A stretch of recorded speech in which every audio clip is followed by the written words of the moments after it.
A continuación, intervendrá Su Excelencia el señor Juan Orlando Hernández Alvarado, presidente de la República de Honduras. Pido a protocolo que acompañe a Su Excelencia.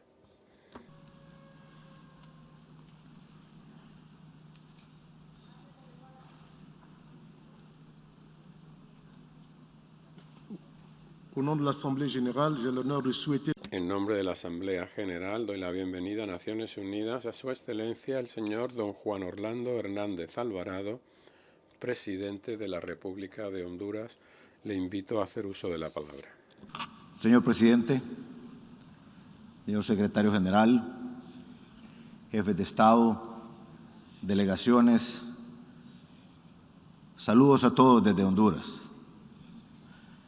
Desde el año 2014 hemos traído ante este foro temas de relevancia como el impacto severo del cambio climático en nuestros países, los bajos precios internacionales del café, el papel del crimen organizado, maras, pandillas, como desestabilizadores de gobiernos democráticos y la injusticia que se ha dado también en la distribución de las vacunas.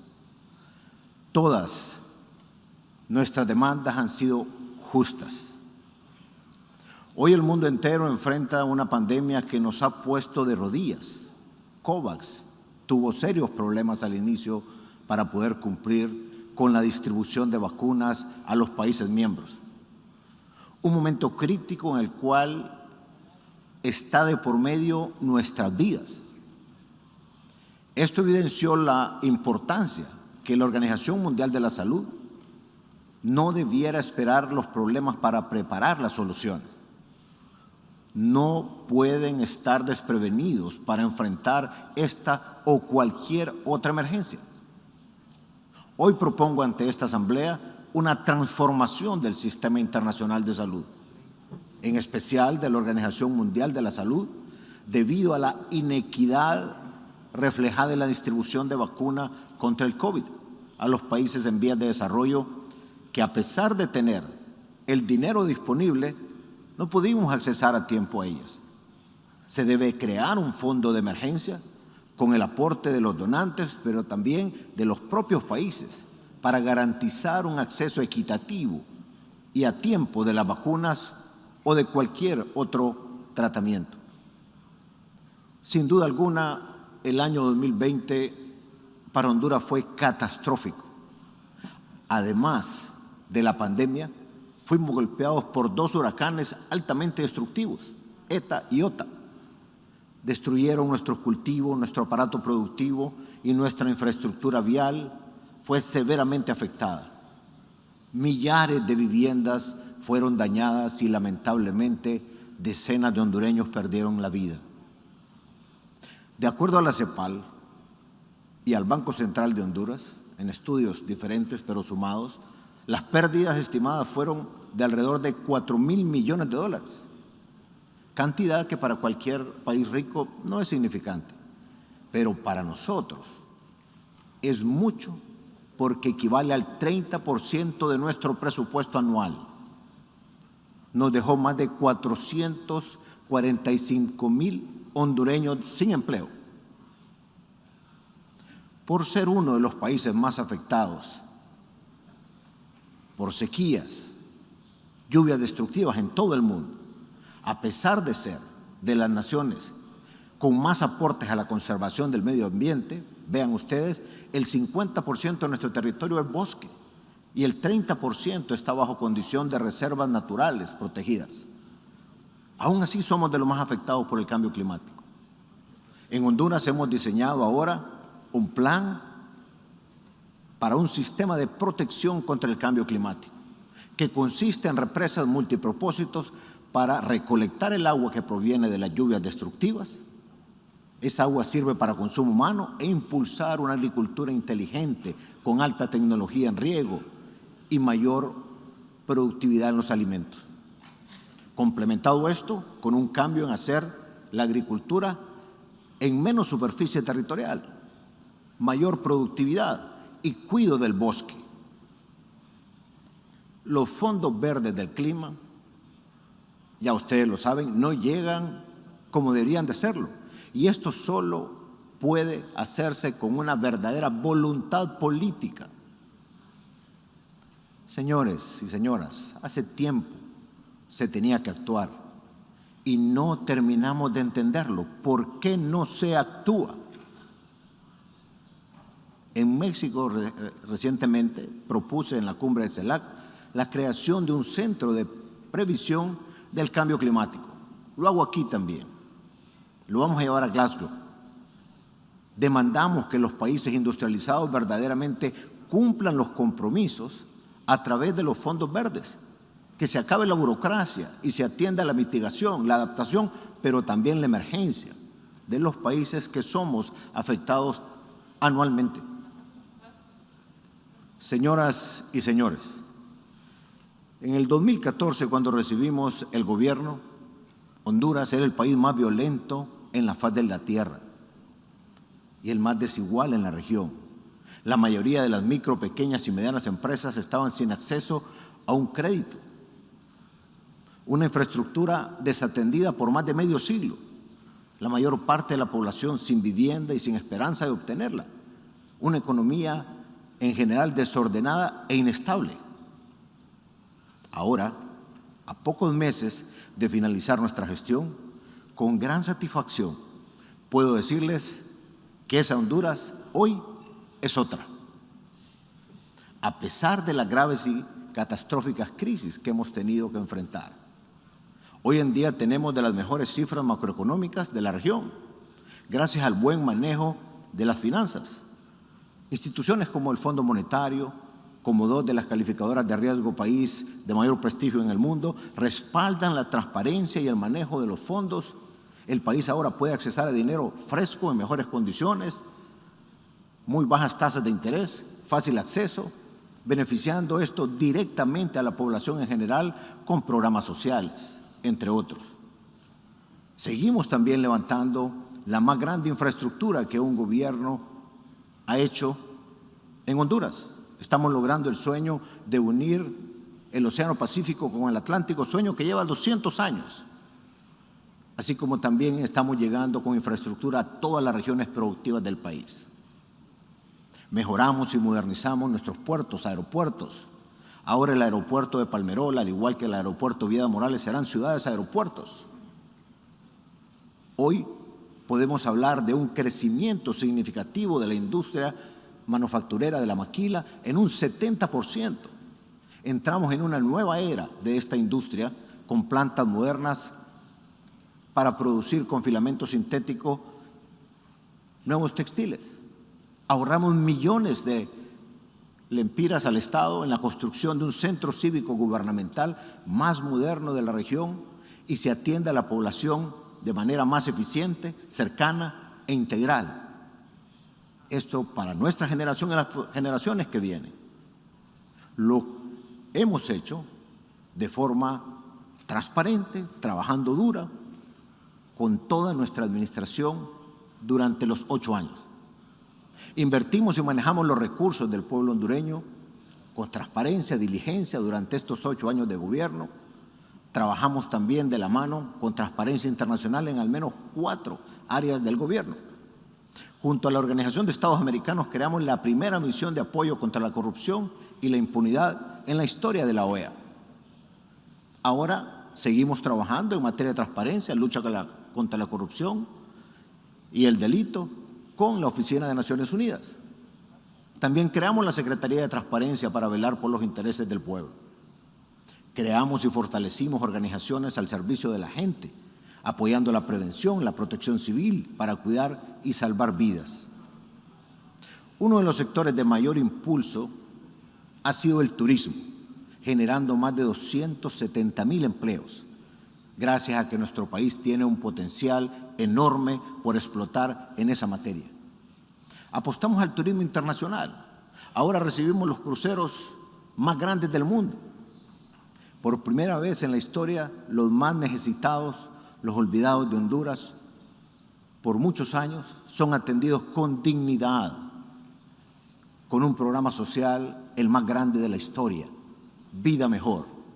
Ha atendido a más de 5.7 millones de personas con más de 41 millones de beneficios, que van desde el mejoramiento de viviendas hasta la construcción completa de estas casas, además de apoyarles con capital semilla, créditos blandos, capacitaciones para que puedan despegar y tener su propio negocio, ser su propio jefe, generar empleos. Vida mejor significa dignidad para la Honduras olvidada. Vida mejor significa justicia social. Vean el impacto. De acuerdo a los datos de CEPAL, logramos bajar hasta antes de la pandemia un 7% los niveles de pobreza en el país.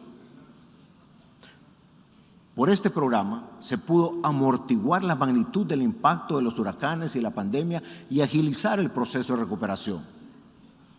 Los emprendedores, las MIPYMES, son la economía social que en Honduras generan más del 70% de los empleos del país. Ellos ahora cuentan con préstamos a tasas muy bajas que impulsan sus negocios de manera importante. Asimismo, han recibido un apoyo histórico los productores del campo, con una transformación espectacular en la industria agroalimentaria, con bonos, capacitaciones técnicas y un sistema de créditos al 5% anual, con los mejores plazos y tasas del mercado. Nunca antes vistas estas tasas en la historia del país. Hemos construido más de 46,000 viviendas, más que sumados los gobiernos de los últimos años. Hoy continuamos la transformación, tenemos más seguridad, más y mejor infraestructura, más apoyo a los emprendedores, más apoyo a la producción de agroalimentos, a la vivienda, programas sociales para los que antes eran olvidados. Estamos entregando una mejor Honduras. Señoras y señores, hay un nuevo tema que es mi obligación plantear en este foro, que afecta a muchos de los gobiernos que, al igual que Honduras, estamos trabajando en la lucha internacional contra el narcotráfico. Para entender este tema es importante recordar que hace una década Honduras tenía la tasa de homicidios más alta del mundo y fuimos el país por donde más pasaba la droga que entraba a Estados Unidos de Norteamérica. Así era la situación en el 2010 cuando asumí la presidencia del Congreso Nacional. Decididos, aprobamos una serie de leyes de seguridad que eran temidas por los narcotraficantes.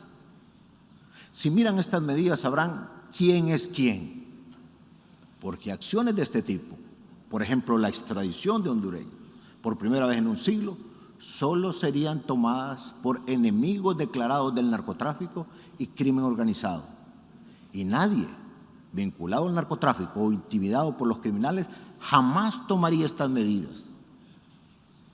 La transformación que Honduras ha logrado es extraordinaria y ha sido reconocida por la Oficina de Naciones Unidas contra la Droga y el Delito y por gobiernos aliados del mundo.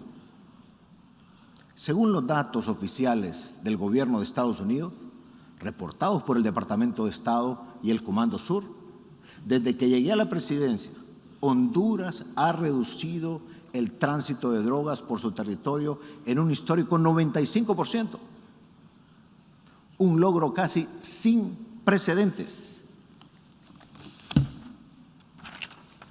Aquí están las trazas, 2010-2019, impresionante. Bajo mi gobierno, a través de la extradición, la rendición o la captura de 44 narcotraficantes que hoy están bajo la custodia de Estados Unidos, desarticulamos los principales carteles de la droga más poderosos del país. Una transformación policial profunda. Esta policía estaba criminalmente penetrada. Casi la mitad de sus miembros fueron destituidos. ¿Cómo? Integramos una comisión con sociedad civil, le dimos independencia para tomar las decisiones, logrando una nueva policía que ahora goza de confianza y es vista como ejemplo en la región. Y lo más importante, con todas nuestras decisiones se logró que la tasa de asesinatos se redujera en casi 60%, salvando miles y miles de vidas cada año. Hasta hace poco, para explicar cómo, trabajamos juntos logramos grandes resultados.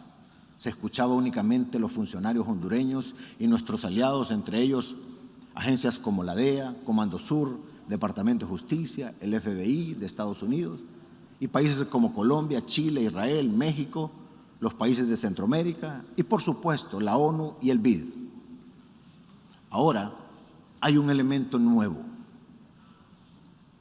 Varios documentos reveladores, disponibles para todos y de interés tanto para las autoridades como para los historiadores, que completan el cuadro agregando la historia real del lado de los criminales. Estas son grabaciones secretas hechas por la DEA a los narcotraficantes hondureños. Aquí lo tengo. Son públicas. En el 2013, la DEA tenía un infiltrado que estaba en las reuniones secretas de varios narcos en Honduras. Vale la pena leer las transcripciones. Estos son documentos del gobierno de Estados Unidos, producidos por fuentes oficiales de la DEA y presentados como evidencias por los fiscales federales en procesos judiciales. Sin duda, los productores de Netflix, específicamente los escritores del programa Narcos, están estudiando estas grabaciones porque es una ventana real, raras veces visible, de los pensamientos y conversaciones cuando narcotraficantes y asesinos se reúnen en privado para conspirar. Hablando entre ellos, describieron su realidad. Los narcos se quejan en esas grabaciones que a pesar de sus esfuerzos no podían arreglar nada conmigo, que no soy alguien con quien puedan trabajar ni negociar. Por el contrario, saben que sería implacable con el crimen organizado. Ellos discuten incluso cómo intentan matarme. En una grabación el 3 de diciembre del 2013, después de las elecciones, cuando saben que yo sería el próximo presidente, los narcos dicen sin tapujos, abro comillas, ahora sí nos van a derrotar, cierro comillas. La palabra que usaron no fueron realmente derrotar, usaron otra palabra, una palabra más corta y vulgar. Pero eso es lo que significó, que conmigo todo se les acabó. Y tenían razón. Aunque mi gobierno no fue informado por los Estados Unidos sobre esas reuniones de los narcos, de hecho, después de que asumí la presidencia, los sujetos en las grabaciones terminaron en la cárcel de los Estados Unidos por delitos relacionados con narcotráfico. Más tarde, en septiembre del año 2014, el FBI y la Embajada de los Estados Unidos en Tegucigalpa, en mi país, informaron a mi gobierno, a mí personalmente, de los planes inmediatos de sicarios mexicanos y sus patrocinadores hondureños para matarme en Gracia Lempira. Y aquí está la notificación hecha a nuestro embajador en Washington. Logramos evitar ese crimen. Los criminales fueron capturados y fueron puestos a la justicia hondureña. Lo que se comprueba en la grabación de audio es que conmigo no tenían ningún trato, ni protección, ni esperanza. Así que faltando menos de 3 semanas para las elecciones, en el 2013, visto la legislación y la política que estuve impulsando desde el 2010 y que sus intentos de acercarse a mí nunca dieron resultados, estaban preocupados. Y así fue que los narcos hablaron de cómo unos sicarios mexicanos podrían matarme y que mínimamente deberían de morir en ese atentado 100 personas. En esencia, en la grabación los criminales estaban diciendo que Juan Orlando Hernández no es hombre con el que puedan trabajar, que este es un tipo al que no pueden comprar, al que no pueden manipular y al que no pueden intimidar. Repetidas veces dicen que ni siquiera es un tipo al que los criminales pueden acercarse porque se mantiene alejado, intratable e inaccesible para esa categoría de personas como son los narcos. Dicen que era arisco, bien arisco, súper arisco, que en inglés y en el contexto significan aloof, distant, standoffish. Y lo digo porque no se interpretó correctamente en la transcripción oficial la palabra arisco. Los criminales comprendieron que tenían un grave problema. Los mensajes en las grabaciones son impactantes. Sin embargo, es poco probable que incluso ustedes, que siguen las noticias, hayan visto mucha información sobre las publicaciones, las grabaciones secretas de la DEA. A pesar de que estas y otras revelaciones han provocado que las falsas alegaciones de los narcos quedan desacreditadas y sin valor. Cuando los medios eventualmente informen sobre las transcripciones, los titulares, me imagino, serían: grabaciones secretas de la DEA destapan y derriban el falso testimonio sistemático de los narcos hondureños. Ahora se comprueba que los narcotraficantes, por mentir bajo juramento, han cometido perjurio. Es decir, han dado falsos testimonios en los tribunales y procesos de Estados Unidos con la esperanza de obtener beneficios, hacer tratos con los fiscales y además vengarse. Un elemento clave, muy importante, es que han violado una condición absoluta para poder recibir cualquier beneficio en el sistema de justicia de Estados Unidos. Además, el comportamiento auténtico y visible de los narcos habla por sí mismo y refuta sus propios falsos testimonios. Estos narcos, a los que persiguieron las instituciones hondureñas, cuando rindieron sus declaraciones iniciales en custodia de Estados Unidos, nunca mencionaron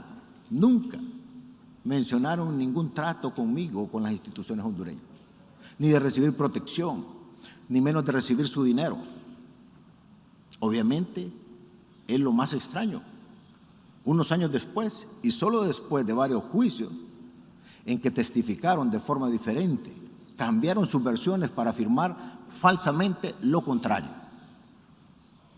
Y cuando los cachiros y una docena de narcos más deciden que conmigo como presidente no tienen ninguna esperanza en Honduras, ni posibilidad de hacer un trato, y que su mejor opción es abandonar sus imperios criminales, que se someterán a la vida en una cárcel extranjera y poner su única esperanza en buscar un arreglo con Estados Unidos, entonces su conducta habla más fuerte que cualquier mentira que ahora digan en los tribunales. La razón por la que este tema es relevante para tantos Estados miembros de la ONU y la razón por la que eventualmente los medios internacionales comenzarán a informar sobre esto es porque hay un tema esencial que debe ser abordado y que es mucho más grande que Honduras o que cualquier otro país. La interrogante es si los narcos recibirán beneficios por falso testimonio, qué es lo que los narcos creen y esperan que suceda. Y aparentemente se les ha hecho creer que obtendrán estos beneficios. Aquí está la cuestión. En pocas palabras, si asesinos como los cachiros, grandes narcotraficantes que han confesado al menos 78 asesinatos, incluyendo homicidios y otros delitos cometidos, mientras que fueron cooperadores de la DEA, si ellos pueden obtener beneficios a cambio de dar falsos testimonios, el sistema de cooperación internacional no será sostenible, porque introduciría una corrupción sistemática en el proceso judicial y significaría una traición a los aliados que arriesgan su vida en esta lucha.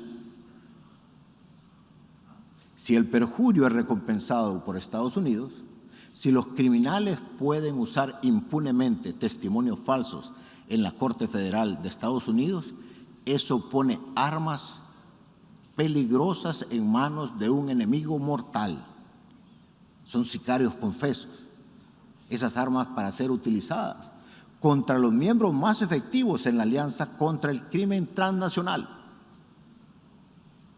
Si las autoridades de los países aliados de los Estados Unidos se dan cuenta que los sicarios y los narcos pueden recibir beneficios del gobierno de Estados Unidos después de cometer perjurio, entonces existe el peligro real de que en países de todo el mundo haya una pérdida de confianza, provocando un colapso en la cooperación. Y eso perjudicaría los intereses de todo país que, como Honduras, está comprometido en la lucha contra el narcotráfico.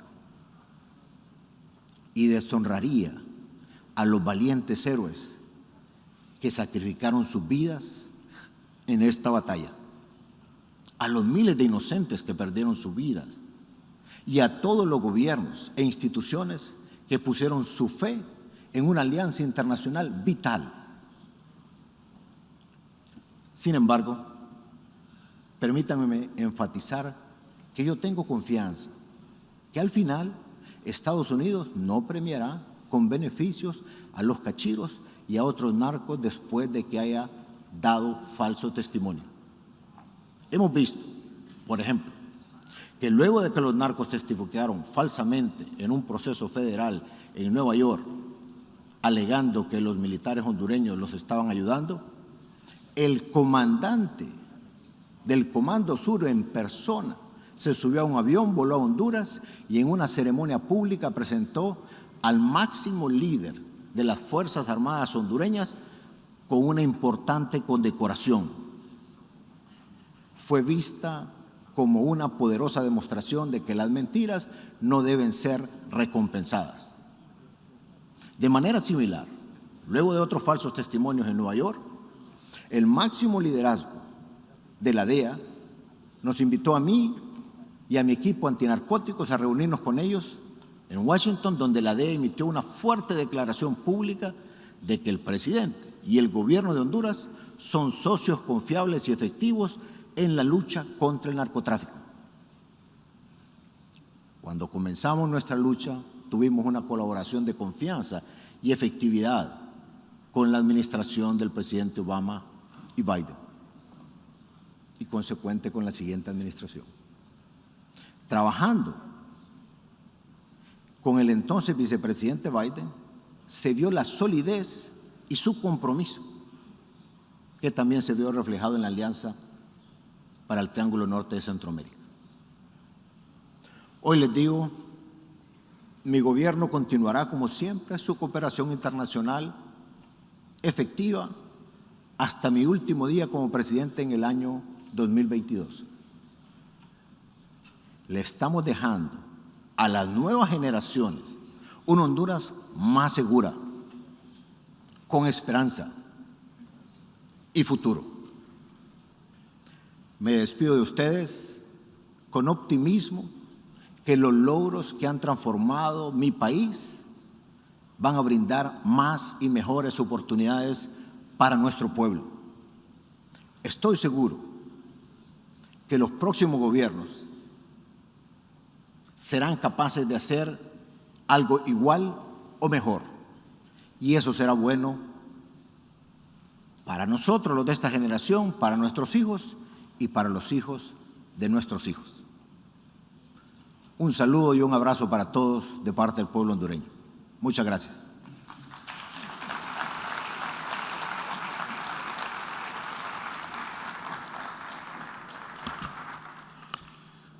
On behalf of the General Assembly, en nombre de la Asamblea General, agradezco al presidente de la República de Honduras la declaración que acaba de formular y pido protocolo que acompañe a su excelencia. Me permito recordar a los miembros, me permito recordarles sobre las medidas